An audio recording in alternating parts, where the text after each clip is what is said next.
అంటే ఎప్పటికప్పుడు మన రెడీనెస్, గురువు యందు సంపూర్ణమైనటువంటి విశ్వాసము, గురువు యందు సంపూర్ణ సమర్పణము, అలాగే గురువు యందు ఎప్పుడూ సంసిద్ధత. శిష్యుడు గురువుకి శుశ్రూష చేస్తూ ఉండాలన్నారు. ఆయనకేవో అవి తెచ్చిపెట్టి లేకపోతే ఆయనకి చేసి ఇదిగా శుశ్రూష అంటే శ్రోతం ఇచ్చా శుశ్రూష. గురువు వారు ఎప్పుడు ఏమి చెబుతాడో అది విని ఆచరించడానికి సంసిద్ధత, అది శుశ్రూష అంటే. ఆంజనేయ స్వామి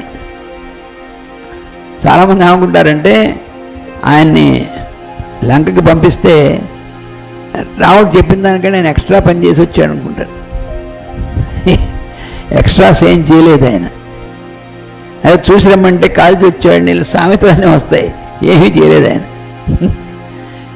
సీతాదేవిని చూసి ఆవిడ ఎలా ఉందో ఆ రాముడు ఇచ్చినటువంటి అంగుళీయకాన్ని ఇచ్చి సందేశం చెప్పడం, ఆవిడ బాగున్నటువంటి చూసి ఆవిడ చెప్పినటువంటిది మళ్ళీ రాముడు చెప్పడం, అదే ఆయన చేసిన పని. కానీ దానికి ఆటంకాలు అటువంటి కలిగినప్పుడు ఆటంకాలు కూడా రాముని యొక్క దీనివల్ల ఆయన తొలగిపోయాయి.